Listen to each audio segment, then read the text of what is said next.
Welcome to our पाठशाला classes. आज हम पढ़ेंगे क्लास 9 मैथ्स का हीरोन्स फॉर्मूला। जो ये चैप्टर है एक थोड़ा वैल्यूएबल चैप्टर है, स्कोरिंग चैप्टर है।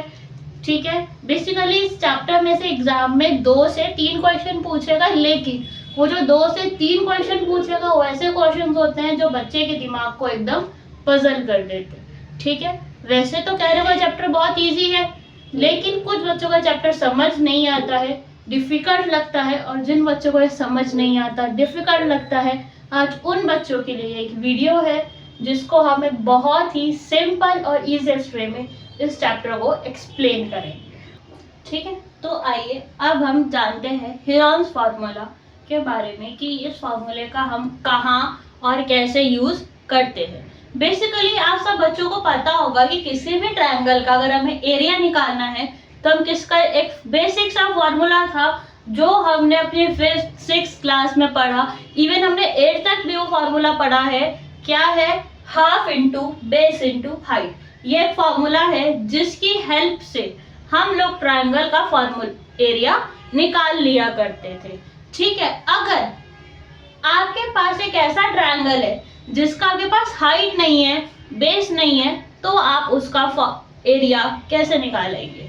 ठीक है, इस ट्रायंगल को हम कहते हैं स्केलेन ट्रायंगल। क्या कहते हैं इस ट्रायंगल को? हम स्केलेन ट्रायंगल कहते हैं, जिसका तीनों साइड क्या होता है बच्चों? डिफरेंट होता है, बिल्कुल ही एक दूसरे से अलग होता है। हमें उस एरिया का, ट्रायंगल का एरिया निकालना होता है। देखो, जैसे आप ये देख रहे हो कि मेरे पास एक ट्रायंगल है जिसका एक साइड 40 है, एक साइड 32 है, एक साइड क्या है 24 है। अब मैं कहती हूँ कि आप इसका एरिया निकालेंगे, लेकिन आप कहेंगे कि मैम हमारे पास तो ना बेस है ना हाइट है, तो इसका एरिया कैसे निकालेंगे? तो इस ट्रायंगल का एरिया निकालने के लिए हम एक फॉर्मूला है एरिया ऑफ ट्रायंगल। फटाफट इस फॉर्मूला को अपनी नोटबुक में लिख लीजिए। ठीक है, इस एरिया के थ्रू हम इस ट्रायंगल फॉर्मूले के थ्रू इस ट्रायंगल का एरिया निकालेंगे। सॉरी, तो अब आप लोग देख रहे हैं कि एक फॉर्मूला है, इसको हम रीड आउट करते हैं। Under root S, S minus A, S minus B और एस माइनस सी। ठीक है, अब आप लोग के दिमाग में क्वेश्चन है कि ये एस क्या है, ये ए क्या है, ये बी क्या है और ये सी क्या है ना? तो अब हम इसको जानते हैं कि एस क्या है, ए और बी, सी क्या है। ठीक है, तो अब हमको ये जानना है कि ये ए क्या है, बी क्या है, सी क्या है। इसको अब कैसे देखते हैं? सबसे पहले हम ये एस जो इसने दे रखा है, ये एस जानेंगे। ठीक है, अब एस का क्या इस्तेमाल है? एस का इस्तेमाल ये है कि हमें अगर किसी भी ट्रायंगल का एरिया निकालना हो ना बच्चों, तो हमें एस का मतलब क्या होता है? Semi perimeter. क्या होता है एस का मतलब? मैं यहाँ पे आपको लिख के दिखाती हूँ। एस का मतलब होता है सेमी पेरीमीटर। ठीक है बच्चों, पेरीमीटर, सेमी पेरीमीटर। पैरामीटर तो पता है ना, सम ऑफ ऑल साइड, माने किसी भी जो एक साइड है उसकी सारी साइड्स को प्लस कर दो तो क्या निकल जाता है? पैरामीटर, है ना? लेकिन हमें यहाँ क्या निकालना है? Semi parameter. इसका मतलब ये हो गया कि जो भी पैरामीटर है आपके पास उसको आपने 2 से डिवाइड कर देना है। ठीक है, क्या करना है? उसको 2 से डिवाइड करना है। देखो ये कैसे निकालते हैं? इसको निकालने के लिए हमें चाहिए होता है a plus B plus C upon में 2। तो बेटा हमको s पता चल जाता है। अभी तक आपको इतना थोड़ा सा आइडिया ये हो गया होगा कि यहाँ जो ये s मैंने लिखा है, इस s का मतलब क्या है? Semi perimeter. समझ आ गई बच्चों? ठीक है, अब मैं आपको ये बताती हूँ कि इसमें जो ये a, b और c है, इसका क्या है?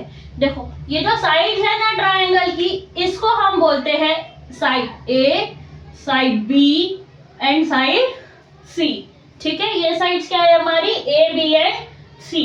तो अब ये जो फॉर्मूला है ना, अब ये जो फॉर्मूला है, इस फॉर्मूले में हम इनको लिखेंगे। तो देखो A क्या है? हम A लेंगे 40 मीटर, B लेंगे हम 32 मीटर और C लेंगे हम 24 मीटर। और जो भी आंसर आएगा उसको हमने 2 से क्या कर देना है? डिवाइड कर देना है। समझ आ गई बच्चों? तो इसका आंसर क्या आएगा बच्चों अगर इन सबको हम ऐड करेंगे? तो इसका आंसर आएगा 6, 3 2 5 4 9, 96 डिवाइडेड बाय 2। तो इसको आप कैलकुलेट करेंगे, इसका आंसर आएगा बच्चों 48 मीटर। समझ आया आपको? तो हमारे पास इसका S क्या निकल के आया, इसका 48 मीटर। ठीक है, हाँ ठीक है बच्चों। तो अभी हमने क्या कर लिया, इस ट्राइंगल का सेमी पैरामीटर निकाल लिया। क्या आया इसको सेमी पैरामीटर हमारे पास 48। ठीक है बच्चों, तो अब आओ, अब हम इसमें इस फॉर्मूले में इस वैल्यू को पुट करते हैं। आइए चलो देखो मेरे साथ कैसे करते हैं। हम ये फॉर्मूले एक बार दोबारा लिखेंगे और बच्चों इन स्टेप्स को मैं जो जो स्टेप्स करूंगी उन सब स्टेप्स को आप लोगों को बहुत ध्यान से देखना है कि मैं क्या कर रही हूँ और कैसे कर रही हूँ। ठीक है, अगर आप लोगों ने एक स्टेप भी मिस करा या फिर जल्दी जल्दी देखने के चक्कर में वीडियो को स्किप करा या फिर फॉरवर्ड पे देखा 2x 4x पे, तो बेटा आपकी जो चीजें हैं वो छूट जाएगी और चैप्टर आपको फिर से समझ नहीं आएगा। ठीक है बच्चों, तो एक छोटी सी रिक्वेस्ट है कि इस वीडियो को, इस चैप्टर को बिना स्किप करे, ठीक है, अच्छे से समझना, दिमाग लगा के, तब आपको ये समझ आ जाएगा। उसके बाद भी नहीं समझ आता है तो आप मेरे को कमेंट बॉक्स में करें। अभी स्क्रीन पे आपको मेरा नंबर शो होगा, आप वहाँ पे उस नंबर पे भी मेरे को व्हाट्सएप करके आप अपना क्वेश्चन पूछ सकते हैं। ठीक है बच्चों, चलो आ जाओ वापस इस क्वेश्चन पे देखते हैं। अब हमारे पास S तो पता चल गया कि S क्या आया हमारे पास 48। ठीक है बच्चों, तो जहां जहां S है हमने वहां क्या लिख दिया है 48। अब मैंने आपको बताया था हमारे पास S माइनस A है ना, तो अभी हमने ये पढ़ा था कि जो A हो गया वो 40 हो गया, जो B हुआ वो 32 हुआ और जो C है वो 24 है ना। तो आओ अब इसको हम रखते हैं। तो अगर हम 48 माइनस 40 कर देंगे, फिर 48 माइनस हमने 32 कर देंगे, फिर हम 48 माइनस 24 कर देंगे। ठीक है बच्चों, इतना समझ आया? अब फटाफट इनको हम जल्दी जल्दी माइनस कर देते हैं। हाँ तो देखो, अब फटाफट इन्हें हम माइनस करेंगे तो बच्चों इधर 48 का तो 48 ही रहेगा। ठीक है, अब यहाँ पे क्या मतलब है कि ये नंबर्स क्या हो रहे हैं, आपस में मल्टीप्लाई हो रहे हैं। ठीक है, तो अब हम 48 को माइनस मल्टीप्लाई करते हैं इस ब्रैकेट से। तो 48 में से 40 माइनस करा, हमारे पास क्या आ गया 8 आ गया, तो यहाँ पे हम ये 8 लिख देंगे। 48 में से 32 माइनस करेंगे तो कितना आएगा हमारे पास 16 आ जाएगा, हम वो लिख देंगे। अब हम 48 में से 24 माइनस करेंगे तो आंसर विल बी 24। ठीक है, अब आपको ये नंबर नजर आ रहे हैं 48, 8, 16, 24।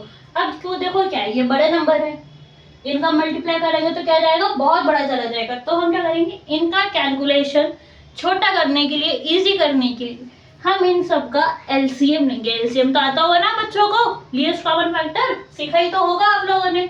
तो सबसे पहले चलो आओ आपको 48 का एलसीएम लेके हम दिखा देते हैं। ठीक है, इसको हम 2 से कर देंगे, 2 2 जा 4, 2 4 जा 8, फिर इसको कर देते हैं 12, फिर ये जाएगा 6, ये 2, ये 3, 3 1। ठीक है बच्चों, अब इसको हम इधर लिखेंगे। याद रखना बाकी अभी तक चीजें सारी रूट के अंदर ही चल रही हैं, तो आप रूट लगाना मत भूलना। ठीक है, 8 का फैक्टर तो आप लोगों को पता ही होगा कि नहीं पता है, बताइए मेरे को। 3 टाइम्स 2 होगा। 16 का फैक्टर देखेंगे बच्चों, सभी इधर ध्यान दे, क्लास में ध्यान दे के रखेंगे।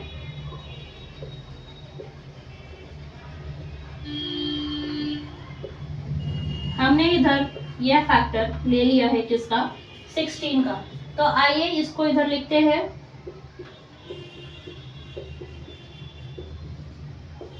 ठीक है, अब नेक्स्ट नंबर क्या है 24। तो सब चलो 24 का फैक्टर लिखे, कैसे होता है देखो।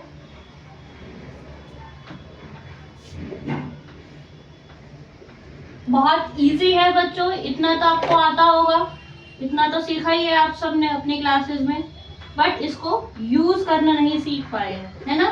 तो ये चीज हम मैं इधर लिख देती हूँ। अब देखिए ये हमने क्या करा है, इन सब नंबर्स का एलसीएम लिया, फैक्टर लिया। अब हम क्या करेंगे, इनमें से कॉमन पेयर्स निकालेंगे। क्या करेंगे, कॉमन पेयर्स निकाल के हमने इधर लिख देना है। देखो ये इनका एक पेयर ये हमारे पास, एक पेयर ये हमारे पास, एक ऐसे, एक ये ऐसे, और एक ये वाला 2 और एक ये वाला 2, ये ऐसे और ये एक ऐसे। अब आप ध्यान दीजिए यहाँ पे एक 3 है और एक ये 3 है, इन हम 3 का एक और 3 लिख देते हैं। ठीक है बच्चों, समझ आ गया?